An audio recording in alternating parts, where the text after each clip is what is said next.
Good morning, this is the 1st of September, Monday morning, 7 a.m. London time, and this is the Investment Committee meeting of Fortress Trading Academy, and I'm now going to hand you over to Managing Partner Fotis Papatheophanous for his presentation. Over to you, Fotis.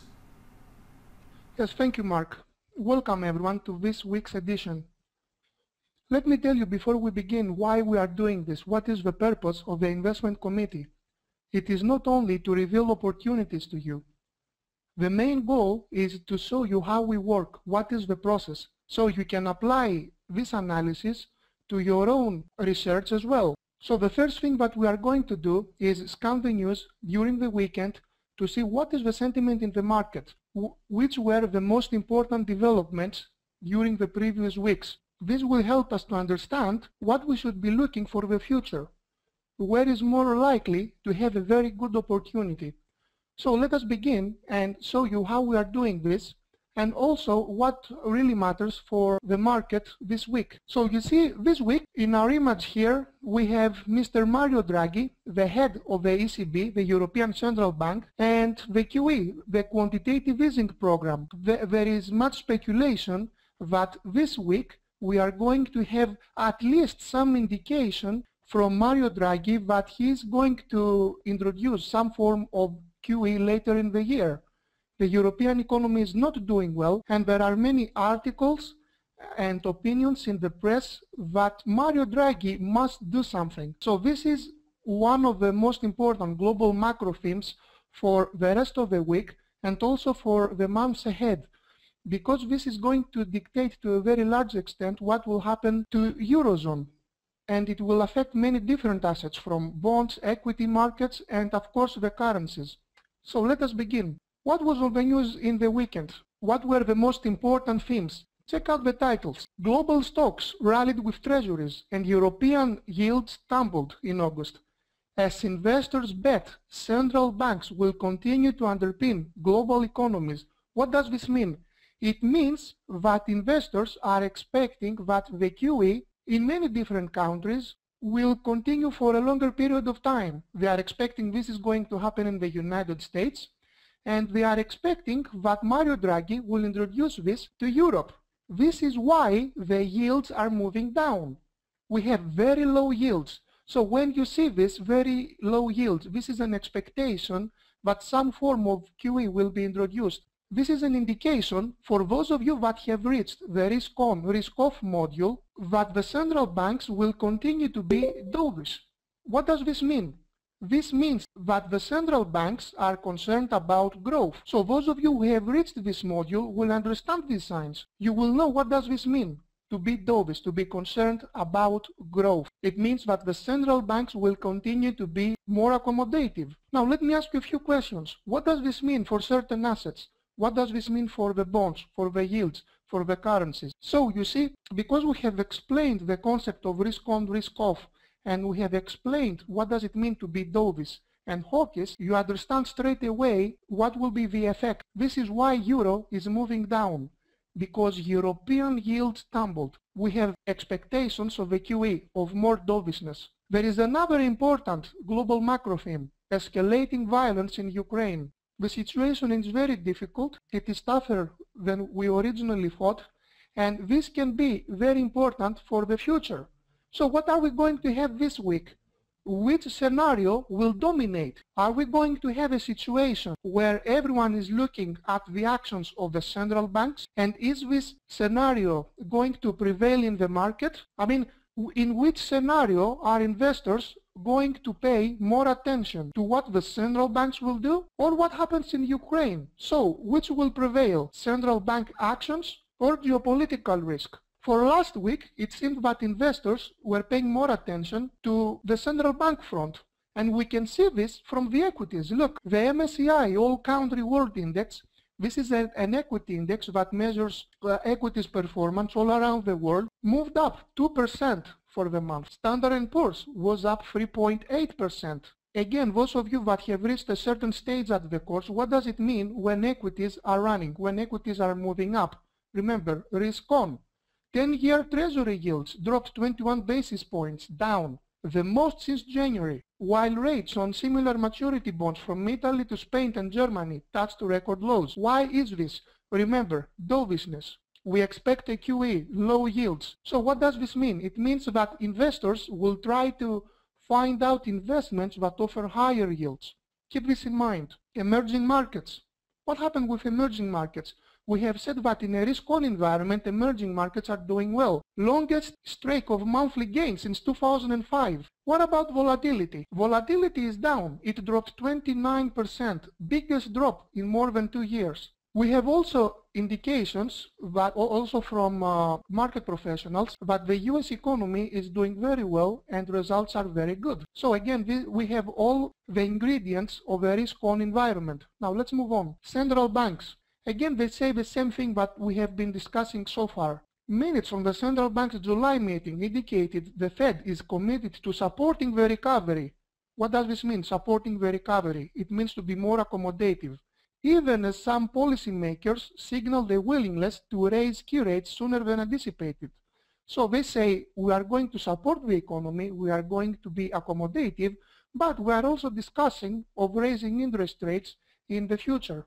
Look, the main theme, Federal Reserve will keep interest rates low even if the economy shows signs of strengthening. What does this mean for equities? It means it gives a reason to equities to move higher. Now, where is your risk in this? Your risk is coming from the geopolitical front, what is happening in Ukraine and Russia. So every time you are looking at a possible scenario, a possible outcome, straight away you should be considering where is my risk going to come from, what I'm going to pay attention to. We also have the ECB stimulus.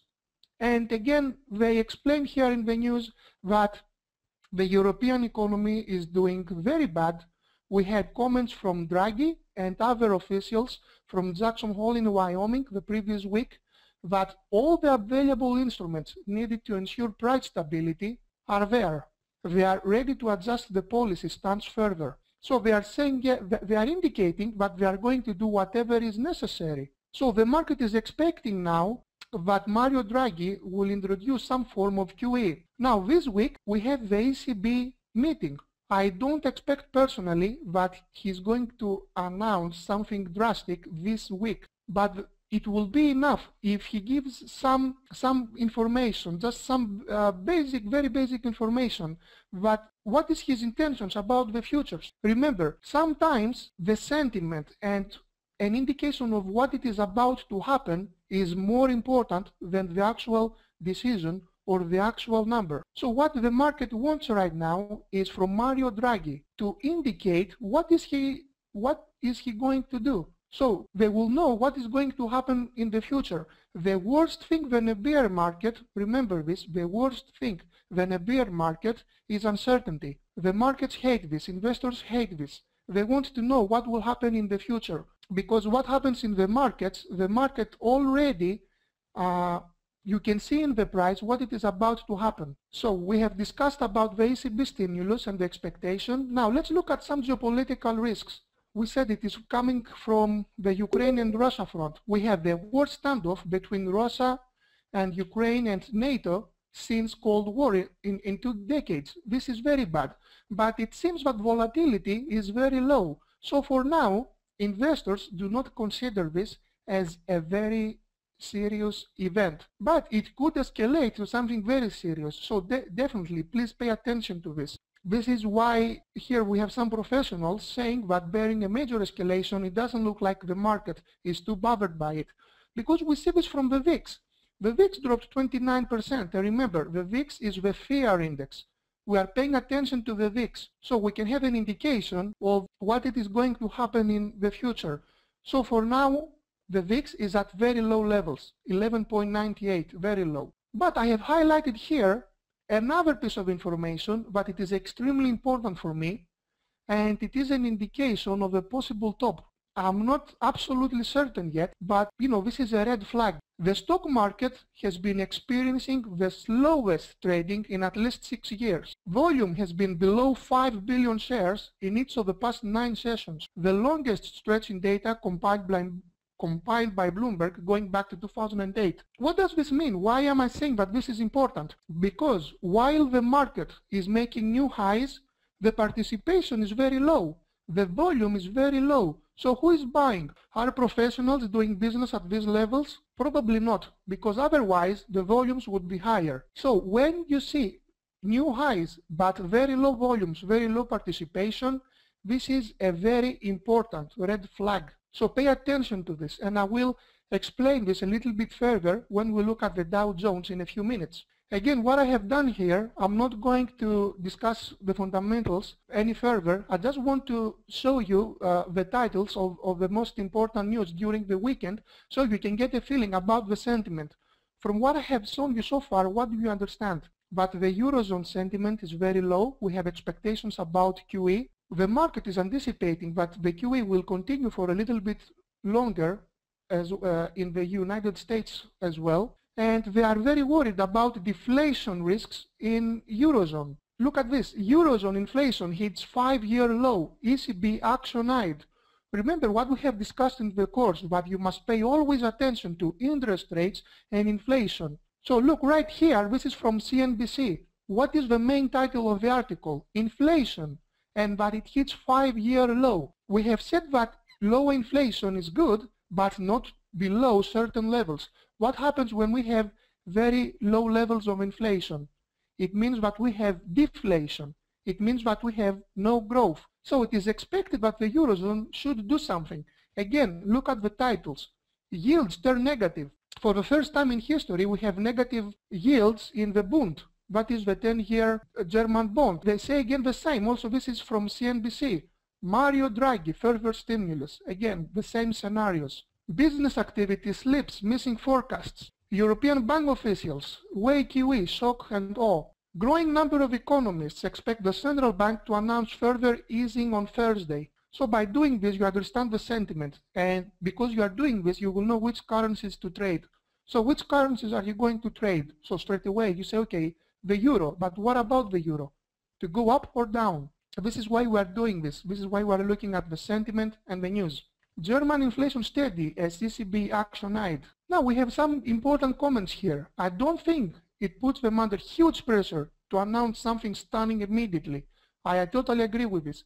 But they are obviously under pressure to do more. Ultimately, they have to move to QE, and this may well happen before the end of the year. This is the expectation for the market, and if you speak with any economist, he will tell you that right now the Central European Bank must change the monetary policy. The measures that they have taken so far don't work. They must admit this, and they must do something on the monetary policy. They must change something. Otherwise, we are in big trouble. The expectations are the ECB this Thursday to cut its refinancing and deposit rates by 10 basis points. So they are expecting that interest rates will go down by another 10 basis points. Failure to take action would likely exacerbate the rise and fall in Eurozone inflation expectations.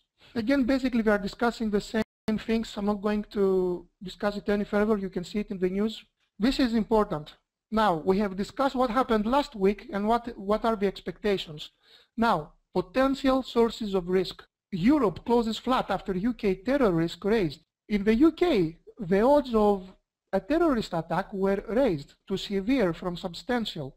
As I said, geopolitical risks are very important, so keep an eye on this. This could provide the catalyst for a risk-off situation. UK wants EU to block Russia from SWIFT banking network. They want basically to stop the Russians from doing international transactions. JP Morgan hackers, now this is very important news, but it was not covered a lot in the mainstream media. JP Morgan hackers came in the front door in June, 2 months of mayhem. FBI examining whether Russia is tied to JP Morgan hacking. Now what happened with this? Basically we had a huge attack, cyber attack against JP Morgan, and basically the hackers stole vital, sensitive information about investors. And the FBI is examining whether this attack was by Russian hackers. So this is very important. You can imagine what will happen if we have a crisis. Ukraine, another article, why you should really be worried this time. So these are your sources of risk. We also have in the news comments from 2 other experts who warned that the correction in equities could total 60%. their thinking is based on technical patterns, and they are showing this is on CNBC, and they are showing this pattern, and they are saying, you know, every time we reach these levels, after a 5-year uptrend, we had a more than a 60% correction. So now we are again at this level, close to 17,000, and this could yield a correction to the other side. So pay attention for this, but again, our catalyst is the fundamentals. What would make you to short the market at this level? Remember, when we move to a risk-off environment, when we have an indication that the Fed is moving to raise interest rates more aggressively than the market is anticipating, this could be fundamental reasons to short the market. Don't do anything unless you have a clear fundamental signal. Now, let's look at some ideas what to trade this week and some very good opportunities. The first thing that we do, we are looking for the VIX. Where is the VIX? 11.98, away from the highs. It has moved down 29%. So at the moment, we don't seem to have any important risk-on trends. So volatility is very low. I'm going to show you a bigger chart for this, GBP Canadian. We were sorting the pound against the Canadian dollar here at the breakout of a large triangle. We took profits around this level where the green line is because we found the lows from previous months. And what I'm doing now, I'm expecting a move higher, and I'm paying attention to fundamentals to see whether we should short again at higher levels. Let me show you a closer chart. So I was basically shorting around 1.8150. So I saw the consolidation below the balanced area, below the pattern here. So we were making a consolidation below the lows. This was very bearish for me. We moved down, we found the lows here, that was my first target, and now we have a pullback upwards. Again, I'm waiting to see what will happen when we test resistance. The resistance should be close to 1.80, 120, 81, 25, 30. I'm waiting for this level. Then I'm going to determine if this trend will continue. Keep in mind that I didn't sell just because we had a breakout from this area. Last week we had news from the Canadian economy and the indicators were better than expected. So this is why this down move was well justified. We had a very good fundamental reason to back us up. So let's look now at the next chart. This is GBP Aussie. I'm not going to show you a bigger chart, it's just again, it's the same pattern. We have the pound breaking outside of the range. You can see the range here. I'm now waiting for a move higher, and you should be looking to see the behavior of the price around resistance together with a very good fundamental reason, you know, to short again the pound against the Aussie. What could be this fundamental reason? I will show you in a while, but it is basically an indication that either the British or the Australian economy, how are they doing? What happens with interest rates, inflation? Do we have growth? Do we have progress? Which economy is doing better? I will give you more detailed analysis on this in just a few minutes. Now, this is the Aussie yen. I'm not going to talk a lot about the levels here. Just pay attention to the pattern. This is why I want you to see the big picture. Remember what we were saying about risk-on assets. Because equities are doing well and we have very low yields, this has pushed investors to seek higher yields. This is why some carry currencies, what I mean by carry currencies is currencies that offer higher yields, have done really well against low-yielding currencies. But look at the weekly chart. We are reaching a level that could provide strong resistance. So, in case we have a risk-off situation and equities are moving down, I will be looking also to sell the Aussie yen. Otherwise, I'm not touching this, and I'm not going to do anything unless I have a clear breakout above this trend line. It is important to trade the ideas and not the price. So you can notice here that I'm not trading the price, I'm trading an idea. And the idea is, are the markets in a risk-on environment or in a risk-off environment? So I will act accordingly. Euro-yen. Now I have sorted this currency around 137.23. The reason is we have moved outside the triangle. I have placed my stop just above there. I will show you details in a second. And my targets are close to 135.70.80 area.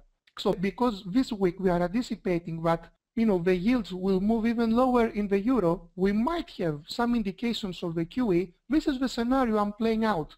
It might work, it might not. Again, I concentrate on the idea. I'm not trading the price, I'm trading the idea that the yields will move lower, the euro will be very weak, and it will move to lower prices. This is the chart of the euro. Again, look, we broke outside the trend line. This is the area that basically I wanted to short as soon as we broke outside. The stop is above there at 138.30. Actually, I'm giving it a little bit space. And my target is right down there, 235.70. Again, I'm not just trading the breakout for the sake of it. I have a very good reason. What is this reason? Very low yields. There is a risk, however. We are also expecting some form of QE from Japan. So I'm paying close attention to this, and this happens. This is why I have my stop in place. If this happens, I will want to buy dollar against the yen. So in some way, I will hedge my positions. So pay attention to the scenarios, not just the price. Next one, I think this is an unlikely candidate that could provide a very big move. This is the Canadian dollar against the yen. Now, I like this pattern very much. We have broken outside of a very long-term triangular pattern. We are consolidating above the trend line. Fundamentally speaking, the Canadian economy is doing better than the Japanese, and in case we have the introduction of the QE program in Japan, I think we will move even higher. Look at this. We have broken outside, we are consolidating outside the trend line. I think the catalyst for a breakout higher will be any news from Japan. Not so much from Canada, but from Japan. What will happen with the QE? What is happening with the economy in Japan? So I have very seriously started looking for a very good entry point. How can you do this? Move to 4-hour charts, daily charts, and look for a breakout of a trend line. Look for a pattern. Look for a consolidation and a breakout. This is the New Zealand dollar against the Canadian dollar. This is another position that I have, and I will show you in the chart. Basically, I tried to short as quickly as possible. As soon as we broke outside this consolidation, my target is right down there. Again, everything will depend on the economic data from this week, whether we move lower or we have a pullback. Let me show you the chart closely. So you can see we have broken outside, we have reached our first target. The market is having a pullback, but I'm definitely bearish. This is a very bearish pattern. In case the price moves higher, I will be looking for an opportunity to sell. Now, this is another currency that I'm keeping an eye on. This is the dollar, the US dollar against the Canadian dollar. I am looking to buy the US dollar against the Canadian. I wanted to buy this on Friday, but because today it is a holiday in the US and liquidity is going to be lower, I thought I better wait. You don't have to rush, be patient, and there will always be plenty of opportunities in the market. But what happened is we found support here. You can see why. I have highlighted this for you. And fundamentally speaking, nothing has changed.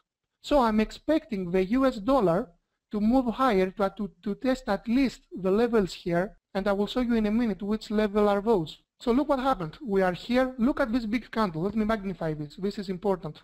Look at this. So I'm paying close attention to the consolidation here. If that holds, I'm going to trade any breakouts higher to this level. It should be close to 1.0923, 0950, so about 100 pips from here. Again, as I said, the liquidity is going to be very low here, and you can move to a smaller time frame, to 4 hour, so you can see when you are having a breakout of a trend line. But for the moment, fundamentally speaking, I will be looking for the news this week to see if we get the catalyst for the move higher.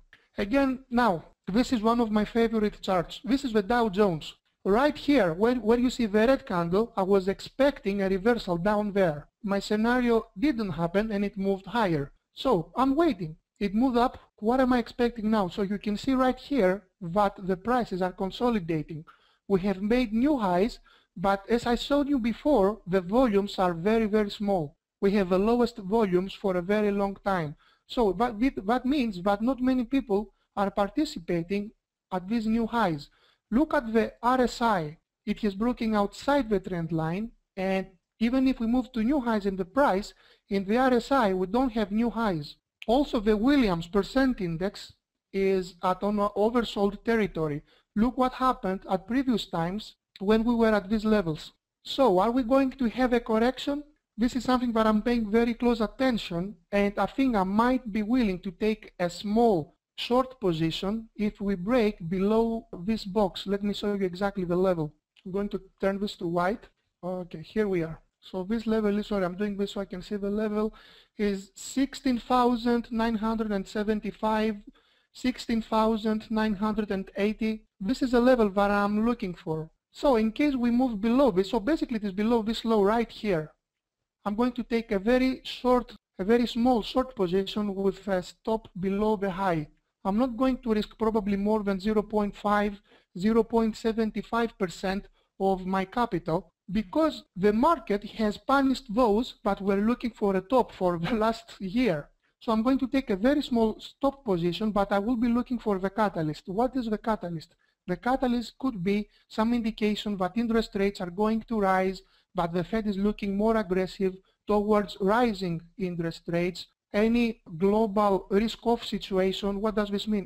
Basically any geopolitical concerns. So pay attention to see if you have a very good fundamental reason. This is mostly a technical decision. So the reason that I developed this idea is because I was looking at the RSI and the Williams, and I thought that it might worth the probability to take this small short position right here. That concludes my analysis for this week.